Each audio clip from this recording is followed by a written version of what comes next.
Bismillahirrahmanirrahim. My name is Kamal Khan and you are watching Physics with Kamal Khan. Students class 9 physics में आज का जो हमारा topic है वो है वर्नियर कैलिपर। प्रीवियस लेक्चर में हमने मीटर रॉड को डिस्कस किया था और आज हमारा जो सेकंड मेजरिंग इंस्ट्रूमेंट है वो है वर्नियर कैलिपर। अच्छा, बढ़ते हैं वर्नियर कैलिपर की तरफ। तो आज के लेक्चर में मैं आप लोगों को समझाऊंगा कि पहले तो कैलिपर का क्या मतलब होता है, फिर हम डिफाइन करेंगे वर्नियर कैलिपर को, फिर हम देखेंगे कि फर्स्ट टाइम ये किसने कंस्ट्रक्ट किया था, किसने ये बनाया था। उसके बाद हम इसकी कंस्ट्रक्शन की तरफ बढ़ेंगे कि इसकी कंस्ट्रक्शन हमारे पास किस तरह है। तो मैं आप लोगों को वर्नियर कैलिपर दिखाऊंगा प्रैक्टिकली और वहाँ से मैं आप लोगों को इसकी कंस्ट्रक्शन समझाऊंगा। उसके बाद हम देखेंगे कि वर्नियर कैलिपर का हमारे पास लीस्ट काउंट कितना होता है और इस लीस्ट काउंट को मैथमेटिकली हम किस तरह से फाइंड आउट कर सकते हैं। और इंशाल्लाह नेक्स्ट लेक्चर में फिर मैं आप लोगों को इसके ऊपर जो रीडिंग इससे हम लेते हैं वो मैं आप लोगों को समझाऊंगा। तो पहले हम देखते हैं कि कैलिपर का मतलब क्या होता है। यहाँ पर लिखे कैलिपर। कैलिपर का बेटा मतलब होता है किसी चीज़ को नापने वाला आला, मेजरिंग इंस्ट्रूमेंट इसको मैं कह सकता हूँ। किसी चीज़ को नापने वाले आले को हम कहते हैं कैलिपर, नापना किसी चीज़ को, ठीक है। तो वर्नियर कैलिपर का क्या मतलब है? वर्नियर जो है ये एक साइंटिस्ट का नाम है जिसने वर्नियर कैलिपर को बनाया था। तो अगर मैं यहाँ पर देखूँ वर्नियर कैलिपर, तो इसका मतलब है वर्नियर का बनाया हुआ नापने वाला आला, तो उसको हम कहते हैं वर्नियर कैलिपर। बात समझ में आ रही है? वर्नियर कैलिपर का क्या मतलब होगा? तो वर्नियर चूंकि हमारे पास नेम ऑफ द साइंटिस्ट है, वर्नियर क्या है? वर्नियर तो असल में हमारे पास नेम ऑफ दैट साइंटिस्ट है, नेम ऑफ द साइंटिस्ट। तो ज़रा देखिए वर्नियर कैलिपर का अभी हमारे पास क्या मतलब आ गया। The measuring instrument made by constructed by vernier is called vernier calliper. तो अगर मैं यहाँ पर लिखूँ पूरा अब वर्नियर कैलिपर, तो मैं आसान अल्फाज में इसको यूँ लिख देता हूँ, the measuring instrument, the measuring instrument of vernier, of vernier, और इसका पूरा नाम था पीरी वर्नियर, ठीक है। अच्छा, ये तो हो गया वर्नियर और वर्नियर कैलिपर का मतलब। अभी हमने देखना है कि वर्नियर कैलिपर को हम डिफाइन किस तरह से करेंगे। तो बेटा याद रखिए वर्नियर कैलिपर हमारे पास एक ऐसा इंस्ट्रूमेंट है जिसको हम किसी स्मॉल ऑब्जेक्ट का लेंथ मेजर करने के लिए इस्तेमाल करते हैं। इसके अलावा अगर हमने किसी ऑब्जेक्ट का इनर या आउटर डायमीटर मालूम करना हो तो उस मकसद के लिए हम इसको इस्तेमाल करते हैं। तो डिफिनीशन लिखिए, an instrument that is used, an instrument that is used to measure the length, outer diameter or inner diameter of an object। ये हमारे पास बेटा एक ऐसा इंस्ट्रूमेंट है जिसके ज़रिए से हम एक ऑब्जेक्ट का लेंथ मालूम कर सकते हैं। इसके अलावा किसी ऑब्जेक्ट का आउटर डायमीटर फाइंड आउट कर सकते हैं या किसी ऑब्जेक्ट का इनर डायमीटर जो है वो मेजर कर सकते हो। तो ऐसे डिवाइस को, ऐसे मेजरिंग इंस्ट्रूमेंट को बेटा हम कहते हैं वर्नियर कैलिपर। अच्छा, ये इन्वेंट किसने किया था? या अगर मैं लिखूँ कंस्ट्रक्टेड बाय, तो ये फर्स्ट टाइम जो है वो पीरी वर्नियर, जो मैंने अभी आप लोगों को बताया, ये उसने जो है कंस्ट्रक्ट किया था, पीरी वर्नियर। और कब किया था? तो ये इसने बनाया था 1631 में। क्लियर है?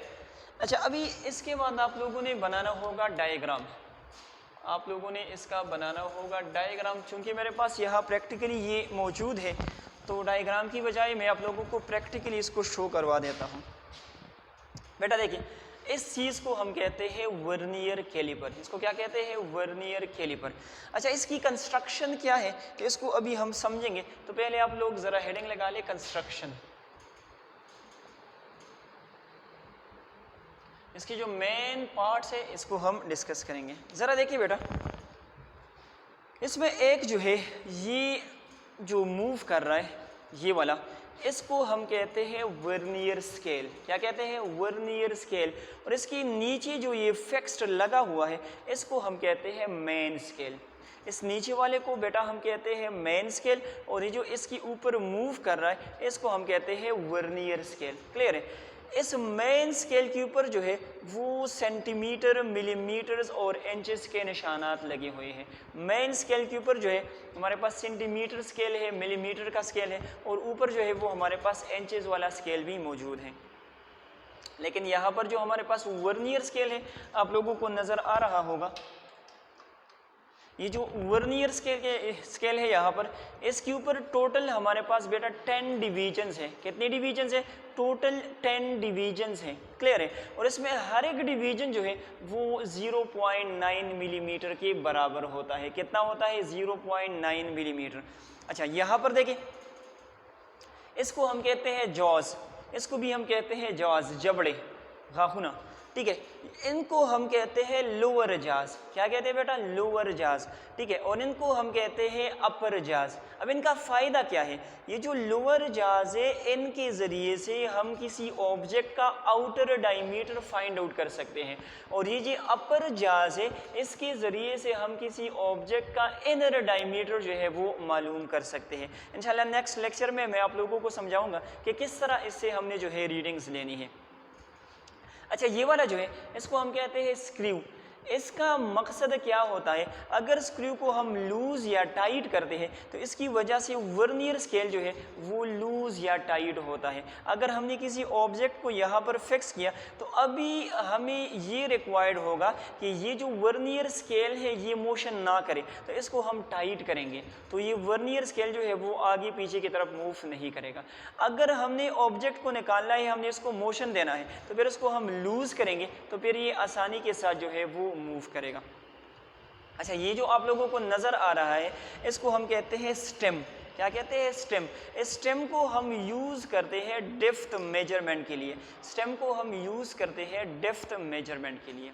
यहाँ तक क्लियर है? तो मैं यहाँ पर इसकी जो कंस्ट्रक्शन है वो लिख देता हूँ कि इसके जो मेन पार्ट्स है वो हमारे पास कौन कौन से हैं। तो एक इसके अंदर है मेन स्केल, ठीक है, और मैंने आपको बताया कि इस मेन स्केल के ऊपर जो हमारे पास है सेंटीमीटर, मिलीमीटर और इसी तरह से इंचेस का स्केल बनाया हुआ है। क्लियर है? और दूसरी चीज़, ये जो मेन स्केल है तो ये असल में फिक्स्ड कहलाता है, फिक्स्ड स्केल है।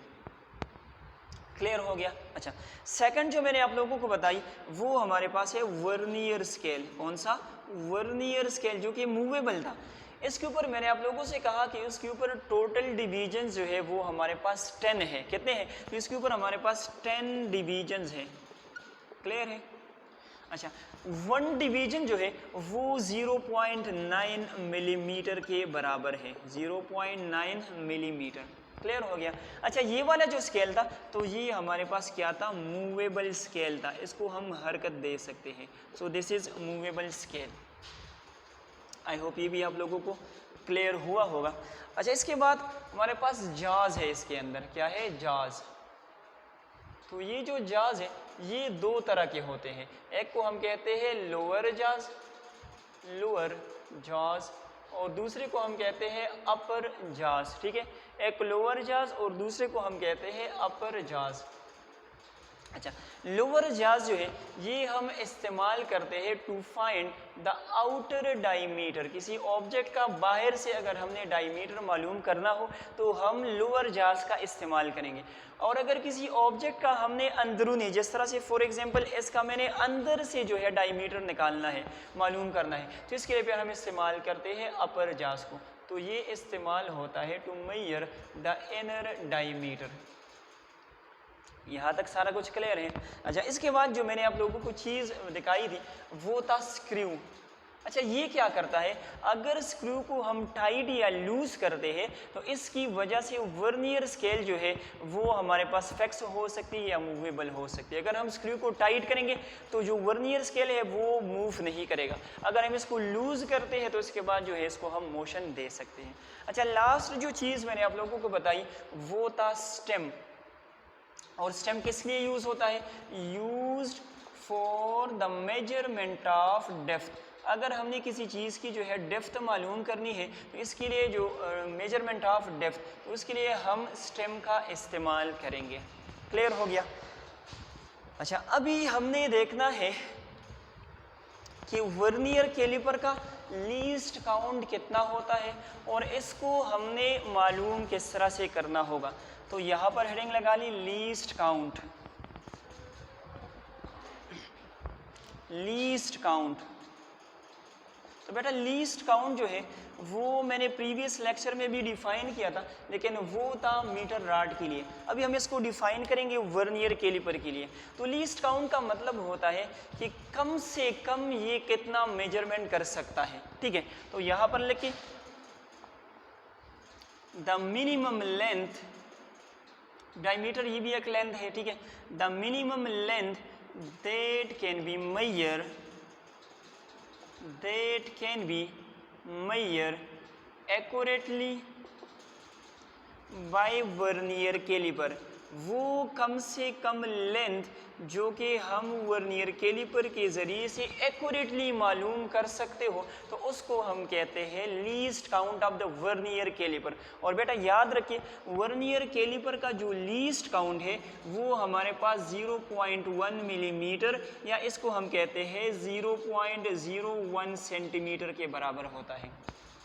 मीटर राड जो था तो वो कम से कम 1 मिलीमीटर का लेंथ मेजर कर सकता था, और ये जो है मिलीमीटर का 10वां हिस्सा मीन 0.1 मिलीमीटर तक एक्यूरेटली मेजरमेंट कर सकता है। क्लियर है। अच्छा, अभी इस लीस्ट काउंट को मैथमेटिकली मैं किस तरह से फाइंड आउट कर सकता हूँ, तो ज़रा देखिए यहाँ पर हेडिंग लगा ली मैथमेटिकली। मैथमेटिकली तो एक तो हम यू कर सकते हैं mathematically least count is equal to, एक जो इसका फार्मूला है least count is equal to smallest division on main scale. Smallest division on main scale, पहले मैं फार्मूला लिख देता हूँ फिर आप लोगों को मैं समझाता हूँ। Smallest division on main scale, तो मेन स्केल के लिए मैंने MS लिखा divided by number of divisions on vernier scale, तो उसके लिए मैंने VS लिखा यहाँ पर। अभी देखिए हमारे पास जो मेन स्केल था, अगर मैं आप लोगों को ये शो करूँ, हमारे पास जो मेन स्केल था तो बेटा मैंने आप लोगों से कहा कि इसके ऊपर हमारे पास जो है इंचेस का स्केल है, नीचे सेंटीमीटर का स्केल है और साथ ही साथ मिलीमीटर का स्केल है। तो इसके ऊपर जो स्मॉलेस्ट डिवीजन होगा तो जाहिर सी बात है 1 मिलीमीटर ही होगा, क्योंकि इंचेस का स्केल हमारे पास बड़ा होता है, सेंटीमीटर का उससे छोटा और मिलीमीटर का स्केल सबसे छोटा। तो सबसे छोटा वाला जो डिवीजन होगा तो वो 1 मिलीमीटर होगा। तो यहाँ पर मैं लिख सकता हूँ that least count is equal to 1 millimeter divided by number of divisions on vernier scale। तो वर्नियर स्केल के ऊपर टोटल डिवीजन्स हमारे पास कितने हैं, 10 हैं। तो अगर इसको हम डिवाइड करेंगे तो इससे हमारे पास आ जाएगा least count that is equal to 0.1 millimetres. अगर हमने इसको सेंटीमीटर में कन्वर्ट करना है तो अगेन हम इसको जो है वो 10 से डिवाइड करेंगे तो ये हमारे पास आ जाएगा 0.01 सेंटीमीटर। क्लियर है। तो ये जो है लीस्ट काउंट को मालूम करने का हुआ तरीका। तो आज के लेक्चर में हमने वर्नियर कैलिपर से रिलेटेड जो अंडरस्टैंडिंग थी वो हमने की। इंशाल्लाह नेक्स्ट लेक्चर में इसी वर्नियर कैलिपर के ऊपर हम जो है वो मेजरमेंट करेंगे और मैं आप लोगों को समझाऊंगा कि किस तरह से हम जो है इनर डायमीटर या आउटर डायमीटर को फाइंड आउट कर सकते हैं। आज के लिए इतना ही। Thank you so much. अल्लाह हाफिज़।